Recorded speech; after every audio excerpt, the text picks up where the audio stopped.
Tabii yıllardır aslında sancısı çekilen gerçek bu.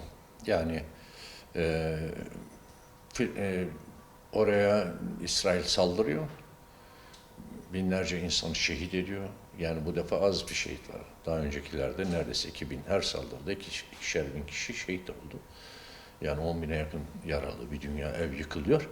Yani İslam ülkeleri sadece demeç vermekle yetindiler. Ama Gazze bu İsrail'in iştahını iyice arttırdı. Yani bakıyor ki Müslüman ülkelerden herhangi bir şey yok. Yani fiili bir durum söz konusu değil. Onun için de cesaretle saldırılarına devam etti. Bu defa farklı bir sonuç oldu. Bu defa Allah selamet versin, Cenab-ı Hak onları muhafaza etsin. Gazze'den büyük bir saldırı gerçekleşti İsrail tarafına. Dolayısıyla İsrail havlu atmak zorunda kaldı. Şimdi kendi acziyetini gördü ve ateşkes istedi. İlk defa ateşkes istedi. İsrail bu çok önemli bir başarı. Ama İsrail kindar bir toplumdur ve kendini büyük gören, kibirli bir toplumdur. Bunun bir rövanşını almak isteyecektir Gazze'den. Müslümanların çok uyanık olması lazım. Ama bu benim açımdan, benim değerlendirmeme göre İsrail için sonun başlangıcıdır. Allah'ın izniyle hadisi şerifteki mucize gerçekleşecektir. Buna inanıyoruz inşallah. Yalnız bu arada Filistinli Müslümanlara fiilen destek vermek gerekir. Bunu bazı ülkeler yapıyorlar.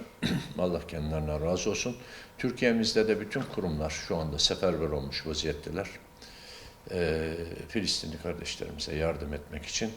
Cenab-ı Hak gayretlerini arttırsın. Bütün kardeşlerimize teşekkür ediyoruz. Bu bir camianın veyahut da bir grubun, bir derneğin meselesi değil, bütün ümmetin meselesidir. Herkesin bu işe sahip çıkması gerekir ve herkes gücüne göre buraya destek vermek durumundadır. Bu defa böyle bir canlılık görüyoruz Türkiye'de. Ama tabii burada hem sivil olarak bizlerin hem de hükümetlere görevleri var. Bir kere biz sivil olarak şunu yapmak zorundayız. Kesinlikle İsraillerin yaptığı malları boykot etmemiz lazım. Onları ekonomik olarak zenginleştirirsek bizim verdiğimiz parayla orada kardeşlerimiz kurşunlanıyor, bomba atılıyor üzerlerine. Bunu vermememiz gerekiyor. Hükümetlerin artık yavaş yavaş askeri çözüme doğru meseleyi taşımaları gerekiyor.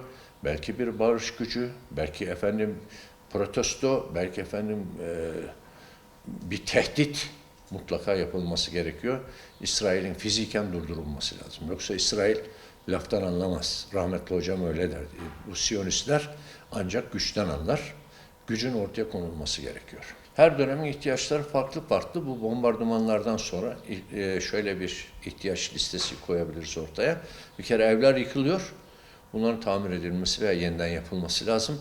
Buralarda oturan kardeşlerimizin sokakta kalmamaları için kira desteği verilmesi gerekiyor.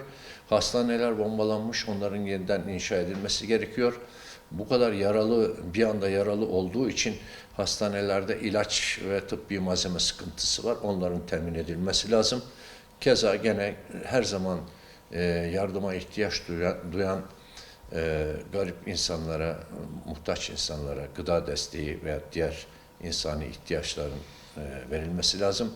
Şimdi bu bombardımanlarda vefat eden, şehit olan kardeşlerimizin yetimleri var. Onlara sahip çıkılması lazım.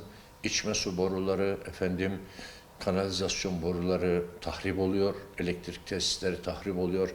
Bunların tamir edilmesi lazım. Yolların tahribinin ortadan kaldırılması lazım. Yani bombardımanlarda ortaya farklı şeyler çıkıyor. Sair zamanda ise mesela bizim orada yetimlerimiz var. Aylık düzenli ödemelerini gönderiyoruz. Kurbanlarımızı kesiyoruz. Ramazan yardımlarımızı yapıyoruz. Senenin muhtelif zamanlarında oradaki daha önce belirlemiş olduğumuz elimizde listesi olan muhtaçlara da gıda desteği sağlıyoruz. Hastanelere ilaç desteği sağlıyoruz vesaire. Ben bütün milletimizin bu Filistin meselesine canla başla sarılmasını arzu etmekteyim. Mutlaka Filistinli kardeşlerimize destek verilmesi lazım. Küçük büyük her insanın yapabileceği, verebileceği bir destek mutlaka vardır. Onun için kendilerine yakın oldukları kurumlara, kuruluşlara desteklerini iletebilirler. Biz Can Suyu Derneği olarak bütün halkımızın hizmetindeyiz. Kim bize Filistin'e ulaştırılmak için bir emanet getirirse veya gönderirse biz o emanetini mutlaka Gazze'ye ulaştırırız.